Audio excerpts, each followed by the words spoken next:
I wanted to touch on Culture Vulture.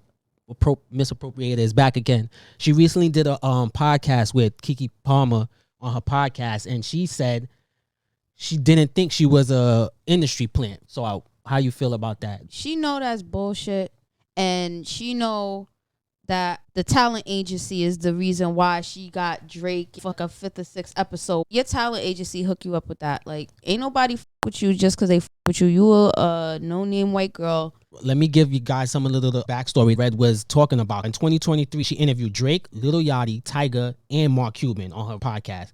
She claimed she got these guests by offering $300 to anyone who could connect her to a celebrity on TikTok. And then then he called me one day and was like, look, Drake followed you. And I was like, oh, no way. I go look and I was like, no way. What the hell? Like, what? I didn't follow him. Like, I was like, this is crazy. And then he was like, he followed you and liked our clip together. So I was like, that feels like he wants to be on my podcast. And I was like, he's not going to say yes though. I was like, there's no way if I DM him, he's going to say yes. So I waited on it like a day. I was like, and then a day and I was like, so when are you, I don't know what I said. I was like, so when are you coming on my podcast? And then it happened. Drake came on your podcast. What were you thinking? Like, I mean, I know you said cap. Then she said she had no connections or help from the industry, even though Drake is signed to the same management team that same talent agency, WME. Yeah, and her agent, T.J. Bernardi, is her husband, who's a millionaire. Didn't he have a company? He sold it to Facebook or something like that. That's why he has so much money. Oh, okay. So there you go. There goes even more backstories. First of all, we know money helps, but I won't say that's the only connection because just having money doesn't get you in the door. But fam, 16 million. Fam, if your manager manages an artist, there's a good chance they're going to be able to get that artist to come on your podcast. There's plenty of people doing things that will offer way more than $300 to get a motherfucker on their podcast. Drake is not answering no $300 DM to come on nobody's podcast. So I don't know who you think believes that. Isn't she copying off of like Funny Marco, which also copied off of another person originally with that humor? I'm trying my best. You're getting into it. Okay, so like I said, you interviewed all these people. How did you get them on your podcast? What was the trick? The trick. Persistence. Don't be afraid of. I like Funny Marco. I like just threw. I was like, I'm gonna. At the time, like he had such a large following, and I was like, he is so famous. How am I ever gonna get him on the podcast? I remember he was like there's no way he's actually gonna come on this. Yeah. And I like posted a story and I was like, Funny Marco, come on my podcast and I'll give this girl money if you do. And he was like, okay. And I was like, no way. And he came to my house and he did it. Yeah, they said Zach Galifianakis. Is that how you say his name? Yeah, he's the originator of that dry humor. Lies you tell with your culture appropriating ass. And go have a seat somewhere back there. Man, set your ass down. I agree with you. That's laughable to think. First of all, from the first time I seen her, I was like, who is this person that has a podcast and got a Drake interview? Because he doesn't do many, definitely not hip-hop ones, period. So the fact that she got one.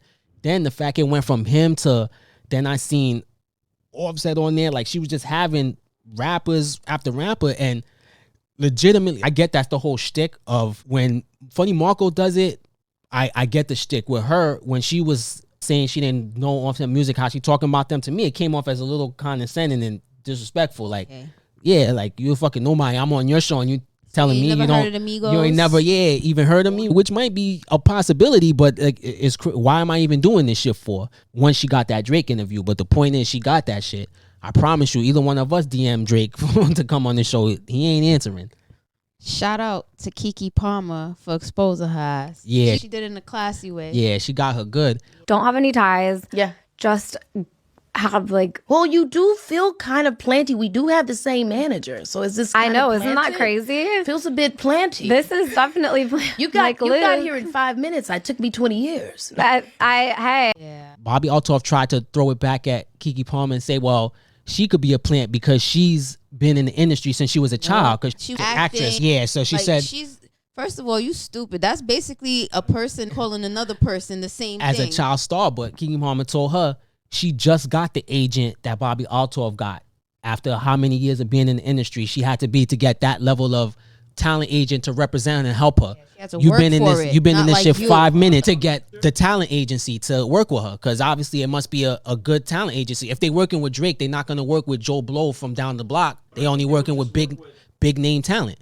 You know how much stuff Keke Palmer's been in since little age? Like, so for her to get to where she's at now, for her to just now get that talent agency to start fucking with her, this girl's been in the industry for a very long time. And this Bobbi Altoff, how you said her name, just came on the scene and shit was just handed to her. Or maybe she probably paid somebody. Who knows? It's crazy. Probably that part. Yeah, she's been in the game for like 5 minutes. So to think that these interviews and stuff like that is organic is not believable. She needs to, in the words of Jerome, breath smell like Similac. Look at you. You're all wet behind your ears. Breath smelling like Similac. You just came in the game. You need to chill out and stop trying to act like you didn't have connections, please. Just Yeah, stop. well, she does a good job of playing the humble role, because she can't just come out and talk her I didn't shit. believe That'll that for probably 5 seconds. Yeah, what's the word I'm looking for? Make people not fuck with her. So she's doing a good job of playing humble, but just be honest. What's the harm in keeping it real and just saying, yeah, I had a little help, but I work hard? Like, how hard is fucking that? I know with all this money, you have to have some type of media training. Like, goddamn, am I more media trained than these artists and people out there talking? Like, oh, you could talk to G's. He's good at ducking questions. Just fucking duck it. Like, duck it without answering. That's all. But don't lie to us. Don't lie, bitch. Yeah. Lies you tell. Yeah, right?